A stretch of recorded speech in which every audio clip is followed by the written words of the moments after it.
যাওয়া কবি রবীন্দ্রনাথ ঠাকুর। ছোট্ট আমার মেয়ে সঞ্জিনীদের ডাক শুনতে পেয়ে সিঁড়ি দিয়ে নিচের তলায় যাচ্ছিল সে নেমে। অন্ধকারে ভয়ে ভয়ে থেমে থেমে হাতে ছিল প্রদীপ খান, আঁচল দিয়ে আড়াল করে চলছিল সাথে। আমি ছিলাম ছাদে, তারায় ভরা চৈত্র মাসের রাতে।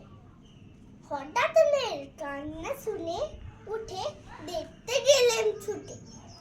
সিঁড়ির মধ্যে যেতে যেতে প্রদীপটা তার নিভে বাতাসেতে সুদাই তারে। কি হয়েছে মামি? সে কেঁদে গায়ে নিচে থেকে হারিয়ে গেছি মামি। তারাই ভরা চৈত্র মাসের রাতে ফিরে রে ছাদে।